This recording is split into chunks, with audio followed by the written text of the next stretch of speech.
안녕하십니까. 근사람 조용구입니다. 오늘은 우리나라가 일본으로부터 해방된 지 78주년이 되는 날입니다.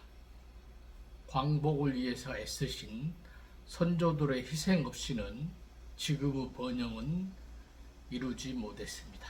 아니, 꿈꾸는 것도 불가능한 일이었습니다. 광복을 위해 애쓰신 그 모든 분들께 깊은 감사를 드립니다. 고맙습니다.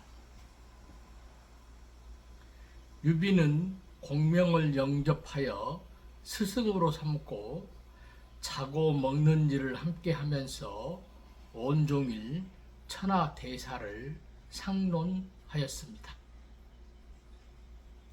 2000년 전 제갈량은 공평, 공정, 공개의 원칙을 실천하였습니다. 30년 공직에 있으면서 한 뼘의 땅도 늘리지 않았습니다. 요즘 어지러운 정치인들의 행태를 보면서 제갈량의 국정 운영에 대하는 태도를 다시금 새겨봅니다. 제갈량은 유비와 첫 만남에서 제시한 능중대책은 촉한 건국 틀을 제공하였습니다. 이를 요약하면 다음과 같습니다. 제1단계 삼국 정립의 전략적 기반을 확보한다. 제2단계 손권과의 군사동맹으로 조조를 고립시킨다. 제3단계 중원의 조조를 치기 위해서 동과 서 양로로 나누어 북진한다. 제4단계 손권을 처치하여 폐업을 완수하고 한시를 다시 일으킨다. 종국에는 한시를 부흥시킨다는 것이 제갈량의 정치적 강령이자 목표입니다. 누구나 이론을 갖추고 뜻을 세웁니다. 그러나 그것을 성공적으로 마무리한 사람은 많지 않습니다.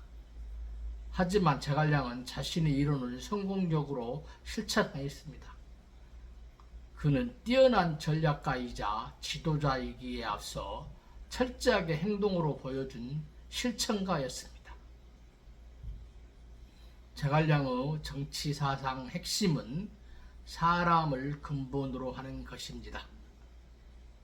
제갈량은 육아와 법가의 장점을 골고루 취하여 국가를 운영했습니다. 기본적으로 국가를 운영하는 사상은 인의의 바탕을 두었지만 법의 엄격함과 지엄함을 끝까지 견지했습니다. 제갈량의 정치 사상은 하나, 인의의 도를 행하여 널리 백성을 이롭게 한다. 둘, 법령을 명백히 하고 상벌을 공정하고 엄격히 한다. 셋, 어느 한쪽으로 치우치지 않아서 공평하고 사사로이 이득을 취하지 않는다. 넷, 능력과 실천 외에 인품을 제대로 갖춘 인물을 선발한다. 제갈량은 약 30년 가까운 정치 생애를 통해서 이른바 삼공의 원칙과 철학을 견지했습니다. 공평, 공정, 공개가 바로 그것입니다. 따라서 제갈량이 상을 내리면 어느 누구도 시기하기나 질투하지 않았으며 벌을 내리면 누구도 원망하지 않았습니다. 더욱더 중요한 사실은 제갈량 자신의 처신이었습니다. 그는 역사상 최초로 자신의 재산을 자진해서 공개했고 30년 가까이 한나라의 정치와 권력을 책임졌지만 단 한 푼의 돈도 단 한 뼘의 땅도 늘리지 않았습니다. 제갈량의 법제 사상을 잘 볼 수 있는 것이 사면인데 제갈량은 함부로 사면을 시행하지 않았습니다. 제갈량이 선수 탄핵한 이연마저도 제갈량이 서거했다는 소식을 듣고서 깊이 탄식하였습니다. 그는 다시는 자신이 쓰일 일이 없겠다며 한탄하며 술로 지내다 죽었습니다. 마침내 나라 안의 모든 이가 제갈공명을 두려워하면서도 경외하고 비록 형정이 준엄했으나 원망하진 않았습니다.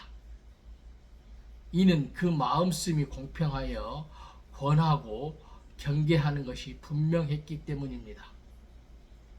겨우 초려를 떠난 27살 서생이 유비와 독대하여 정세를 논하자 생사고락을 함께했던 가신그룹인 관우와 장비가 자신들이 소외된 것에 대해서 자연스럽게 불만을 품었습니다. 그러자 유비가 이들을 불러서 이렇게 설득했습니다. 나에게 공명은 물고기가 물을 얻은 것과 같다. 아우들은 다시는 서운하게 생각 말라. 그들의 반응에 대해서 촉서 제갈량전에서 단 4자로 이를 기록했습니다. 우비 내지, 즉 관우와 장비는 곧 입을 닫았다 입니다. 제갈량을 얻은 유비의 심정은 수레바퀴가 지나가고 난 자리에 생긴 작은 물구덩이에 살던 물고기가 서강의 물을 만난 것처럼 기뻤습니다. 이후 수어지교란 고사가 생겨난 연유이기도 합니다. 당대의 시인 두보는 다음과 같은 시도로 이들의 만남을 노래했습니다. 물고기와 물이 3번 만에 만나더니 사해에 풍운이 일어났구나.